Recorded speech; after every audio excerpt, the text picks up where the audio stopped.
Huntingburg City Council approves the wastewater rate hike. Indiana Democrats file an open records request with the governor's office. And Santa Claus pays us a visit on 18 WJTS Inform. These stories, sports, and weather are coming up in the 18 WJTS News.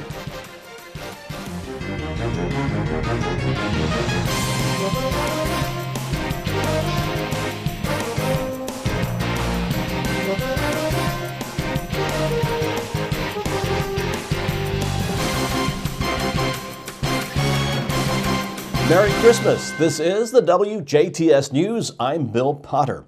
The calendar may say it's Christmas Eve, but with the way the weather's been in the last few days, you'd think it was in the middle of April. A cold front that clashed with a warm, balmy, unseasonal air resulted in a trio of heavy thunderstorm events that ripped through southwestern Indiana Wednesday afternoon and early evening, producing heavy rains, lightning, and strong winds, and even a tornado or two, or at least the possibility, prompting a number of severe thunderstorm warnings and tornado warnings for parts of DuBois, Spencer, Perry, and Daviess counties. The first weather system developed around 2:45 p.m. Wednesday in Daviess County and eastern DuBois County as a tornado warning was issued in southeastern part of Daviess County, and a severe thunderstorm warning for eastern DuBois County. Those storms produced high winds, heavy rain, with reports of as much as 2 inches of rain in the Celestine area, along with limbs and trees down and debris on roadways that were flooded. Another storm system moved through parts of DuBois and Spencer counties during the 4 o'clock hour, packing high winds and torrential rain.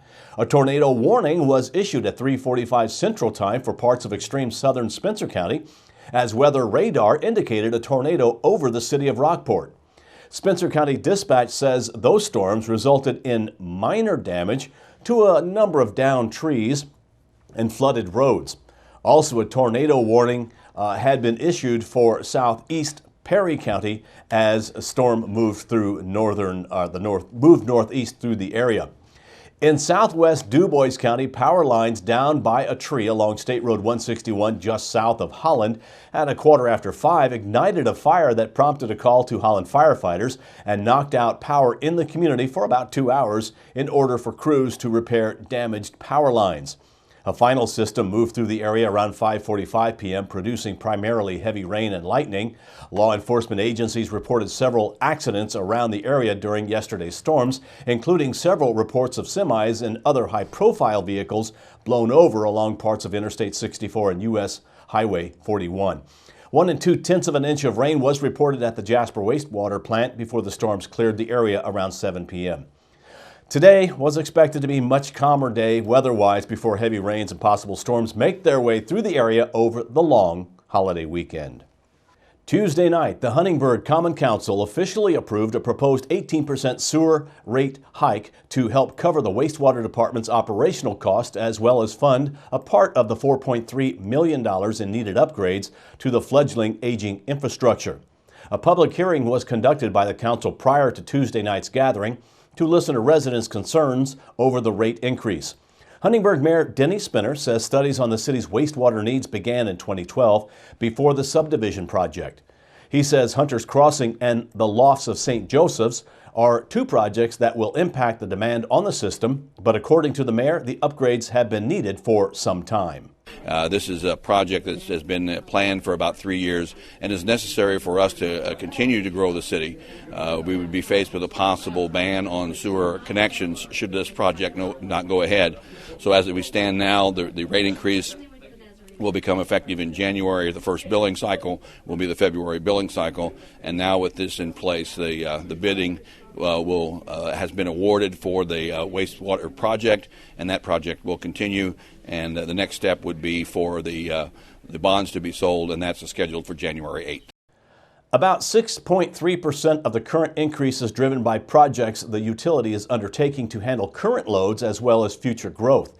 Those projects are estimated to be about $4.3 million. The council approved paying for the improvements using a combination of tax increment finance funds, a revenue bond, and a loan from the electric utility. The upgrades will include addition of a pressurized force main sewage system on the city's northwest side, the installation of a lift station, and the addition of a gravity sewer system. As part of the projects, An 8-inch forced main installed in 1974 will be upgraded to a 16-inch main. The remaining 11.7% increase will cover the cost of the utility's operation. The rate increase will go into effect on January 1st. The new rate will increase the average wastewater customer's bill by only about $8 based on 4,000 gallons of monthly usage. In other business, Tuesday night, the Huntingburg Council heard a report from Water Superintendent Todd Williams that included information about the installation of new service and leaks fixed along West 19th Street. Williams also informed the council that his department is looking to update the electronic equipment used to read meters. Williams also announced that he will be retiring from his position to pursue a career as a minister. Mayor Denny Spinner says Williams' work left a huge impact on the community. He has done an excellent job in transitioning our department, making improvements in our operations, has done a number of cost-saving efforts that will have long-term benefit for our community. Todd has been an excellent leader, and we will definitely miss him and his role as our water superintendent. And with his resignation, we'll begin the process of seeking the next superintendent for the water department for the city of Huntingburg. The council accepted Williams' resignation, which will become effective in January, and commended him for his service to the city and wished him good luck in his future endeavors. And finally, Tuesday night was the final council meeting for outgoing at-large members Amy Lair and Linda Summers, as both women will be leaving the council at the end of the year. Mayor Denny Spinner thanked Lair and Summers for their service to the community and says the two represented the city well. They have done an outstanding job of questioning what questions needed to be done and really put their heart and soul into representing those who elected them. They will be leaving the council, and we thank them for their service and know that they will always be a part of our community and continue to look for other ways to continue to serve. And we look forward in our next meeting to welcoming two new council members, and that's part of the process, and look forward to the next 4 years with the council that's moving ahead from this point. Neither Lair nor Summers ran for re-election this past November. They will be replaced by independents Tim Ware and Carrie Blessinger in January. The Beaver Lake Spillway Modification Project is substantially completed. Monday night, Jasper Gas and Water Manager Ernie Hinkle told the Jasper Utility Services Board that Crimp Construction has cleaned up the site and vegetation is expected to grow back this spring. Hinkle says Crimp's needed to add insurance to complete the project and is waiting for the Utility Service Board to relinquish them of the extra insurance requirement. The board decided to wait until the cleanup was completed before allowing the company to drop the extra insurance. Crimp raised the spillway barrier 11 inches and raised the earthen dam 6 inches in order to raise the lake's water levels by 11 inches.